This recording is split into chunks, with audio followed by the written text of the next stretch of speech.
Bonsoir. J'ai mis 5 enfants au monde et je me suis rendu compte très rapidement que je m'étais trompée.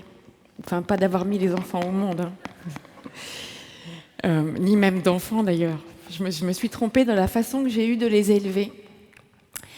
Parce qu'on vivait tous ensemble, évidemment, dans notre famille, et puis régulièrement, on avait des discussions qui dégénéraient en bataille, et on se fritait, et on finissait par se séparer, chacun très triste, et puis on ne comprenait pas ce qui se passait. Puis alors moi, je me disais, mais qu'est-ce que j'ai fait, qu'est-ce que j'ai dit pour que ça dégénère comme ça, quoi. Je ne comprenais pas. En fait, avant d'être mère, j'étais une mère parfaite. Enfin, je m'étais dit qu'en tout cas, je serais une mère parfaite, que j'allais pas refaire tout ce que mes parents avaient fait, et que j'allais élever mes enfants en leur demandant un minimum d'obéissance, bien sûr, avec autorité, et que j'allais en faire des enfants eux aussi parfaits. Et puis, à un moment donné, mes enfants, en plus, ils se sont rebellés. Vous voyez, ils ont commencé à plus être d'accord du tout. Et alors là, aujourd'hui, maintenant, devant vous, là, je peux vous dire merci, mes enfants, vous vous êtes rebellés, parce que grâce à votre rébellion, j'ai dû me remettre un peu en question. Par amour pour eux, par amour pour vous, je me suis remise en question. Et quand j'ai commencé à essayer de comprendre justement cette histoire d'obéissance, je me disais, mais voilà, probablement que c'est ma manière d'éduquer qui ne va pas, quoi. Et j'ai repensé, ça peut paraître bizarre quand je vais vous dire ça, mais j'ai repensé à une page de notre histoire, au procès de Nuremberg, en fait. Et je me suis souvenue de ce procès où on avait demandé à tous les dignitaires nazis qui étaient là, mais comment ça a pu être possible? Comment est-ce que vous avez pu faire une chose pareille? À l'époque, il fallait se remettre dans les conditions de l'époque. L'Allemagne nazie, l'Allemagne était un pays extrêmement éduqué qui nous avait donné en Europe les plus grands poètes, les plus grands musiciens, les plus grands philosophes, les plus grands écrivains, les plus grands médecins. Enfin voilà, c'était un pays extrêmement éduqué et pourtant ils avaient été capables de mettre au point la solution finale, quoi. Comment ça avait pu être possible une chose pareille? Et puis chez nous, quand mes enfants étaient petits, il y avait eu le procès Papon. Et je revois ce vieil homme au moment de son procès tellement lucide, tellement intelligent. On sentait vraiment cette intelligence vive qu'il avait, ce monsieur. Et on lui a posé la même question, comment est-ce que ça a été possible une chose pareille? Et ils ont tous répondu la même chose. Ils ont dit, on a obéi. Alors là, je me suis dit, waouh, ça veut donc dire que l'obéissance, ça déresponsabilise. Et puis, je vous ai dit, en fait, mes enfants, ils commençaient aussi à se rebeller. Et au moment où je me demandais ce que j'allais vous raconter ce soir, comment j'allais mettre en ordre tout ça, c'était le moment où il y a eu tellement de manifestations en France, il n'y a pas très longtemps, hein, ça fait quelques jours. Moi, je viens de Nantes. Et à Nantes, je ne sais pas, vous imaginez, vous avez vu, ils ont un peu cassé un peu la ville, quoi. Hein. On a eu des enfants rebelles, on a eu des jeunes rebelles dans la ville. Et ces jeunes-là, ils nous disaient la même chose, finalement, obéir à quelque chose qui leur paraît autoritariste, c'était insupportable. L'obéissance, ça crée ça aussi, c'est-à-dire qu'on prend sur soi, on encaisse pendant un moment, et puis voilà, on se soumet à cette autorité-là, et puis à un moment donné, ça explose, quoi. On n'en peut plus d'encaisser. Et c'est ce qu'on a vécu un peu à Nantes, là, et c'est ce que je voyais avec mes enfants. Alors, je me suis dit, est-ce que moi, j'avais envie d'avoir des enfants obéissants, dociles, soumis, et en même temps rebelles? Non, j'avais pas envie de ça. J'avais envie d'avoir des enfants adaptés et libres. Adaptés, ça voulait dire, pour moi, des enfants qui comprennent aussi que pour vivre ensemble, il faut des règles, bien sûr. Il faut des lois et il faut des règles. Et que c'est ça qui contribue à l'harmonie. Et en même temps, libre à l'intérieur de ces règles, libre à l'intérieur de ces lois, libre de pouvoir dire oui, de pouvoir dire non, de pouvoir s'engager si ça leur semblait juste ou pas juste. C'est de ça dont j'avais envie. Alors, je commence à comprendre que plutôt que d'être autoritaire et parfois même autoritariste, ce qui était probablement plus juste, c'est que j'incarne l'autorité.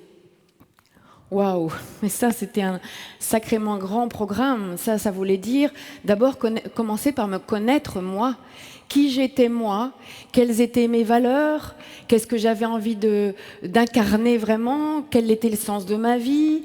Enfin, ça ouvrait, vous voyez, un champ de questions.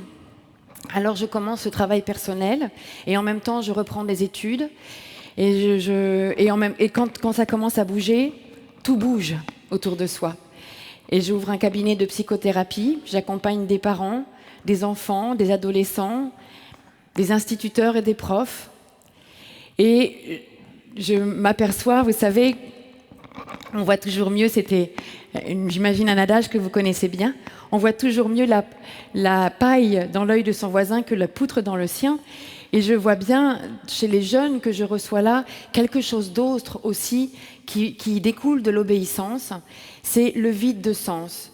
L'exemple qu'on donne à nos enfants, c'est pas toujours un exemple très incroyable, quoi. Finalement, la société qu'on leur propose, quelquefois, ils se sentent impuissants devant ça. À quoi bon faire tout ça, puisque finalement, tout est tout pourri, quoi.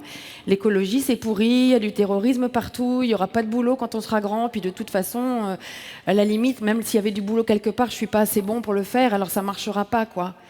Et alors, ça donne quelque chose de très particulier qui s'appelle la dépression noogène, qui est la dépression du vide de sens.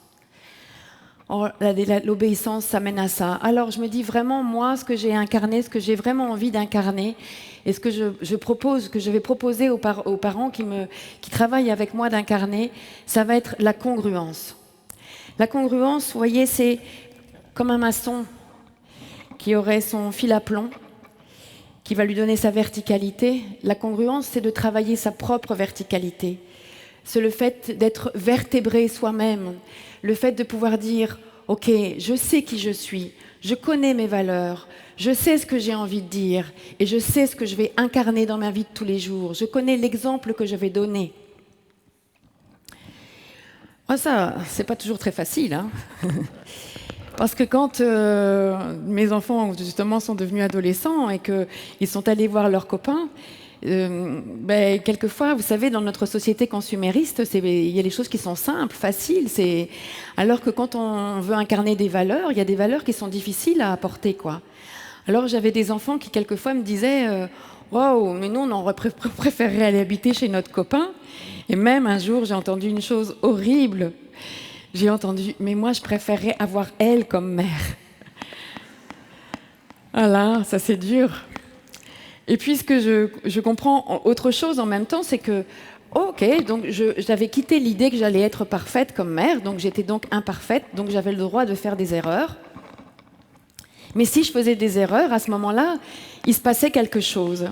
Et je m'en suis rendu compte un jour où, vous savez, on avait donc décidé des règles de vivre ensemble, tous ensemble avec les enfants, et notamment le fait qu'on n'avait pas de téléphone quand on était à table. Parce que pour nous, le moment du repas, c'est quelque chose qui était privilégié, et on avait donc décidé de ne pas prendre le téléphone. Et puis un jour, enfin très rapidement, après cette décision-là, le téléphone a sonné pour moi. Et c'était un coup de téléphone que j'attendais et que je jugeais, moi, très, très important. Alors, j'ai répondu. Et mes enfants, ils m'ont dit, ça va pas, ça. Si nous, on répond pas, toi, tu réponds pas non plus. Et donc, ce que j'ai compris ce jour-là, c'est que, ok, je pouvais faire des erreurs, mais qu'à ce moment-là, j'étais passible des mêmes sanctions que celles que je posais à mes enfants. Et donc, je me suis privée de téléphone pendant plusieurs jours. Une autre fois, je rentre dans la salle de bain, et j'imagine que, je ne sais pas, tous les parents connaissent ça. Vous savez, vous rentrez dans la salle de bain, et vous voyez par terre les fringues étalées du dernier qui s'est lavé, avec la serviette mouillée, bien sûr, par terre. Et alors, je rentre dans cette salle de bain, et là, mon cœur fait un bond, je me dis, non, c'est pas possible, quoi. Donc, j'appelle le fils en question, et je lui dis, écoute, voilà, tu sais que ce qu'on avait décidé ensemble, là, ça va pas être possible. Donc, il va y avoir une sanction à ce truc-là, quoi. Et mon fils me regarde et il me dit, est-ce que tu veux bien te retourner et regarder derrière toi? Et là, il y avait tout mon maquillage sur le lavabo. Alors, nous avons été passibles tous les deux de la même sanction, c'est-à-dire que quand on laissait traîner nos affaires, nous mettions toutes nos affaires dans une bassine que l'on pouvait récupérer le dimanche suivant. Donc, je suis restée au naturel pendant une semaine. Aujourd'hui, je me dis que j'accompagne en fait les parents et ce que je peux voir, parce que ça n'a pas été facile, c'était pas facile pour moi de tenir ça. Et je voyais bien que pour les parents autour de moi, c'était pas facile non plus. Et je peux me dire aujourd'hui qu'il y a 3 raisons vraiment qui sont vraiment difficiles aujourd'hui quand on est parent. La première, c'est que nos propres parents avaient un espèce de pilier qui était, pour beaucoup d'entre eux, en tout cas la religion, avec des principes, un ordre divin qui était établi, et puis la notion du bien et du mal qui était là. Alors que, là aussi, pour beaucoup d'entre nous aujourd'hui, c'est plus tout à fait la même chose. On a une éthique personnelle et on se pose plutôt la question du juste, pas juste. Pas simple, ça. La deuxième raison, c'est que auparavant aussi, nos parents, ils nous guidaient dans un monde qui était certes plus grand qu'eux, mais qu'ils maîtrisaient à peu près. Ils connaissaient à peu près ce monde et ils nous en apprenaient les codes.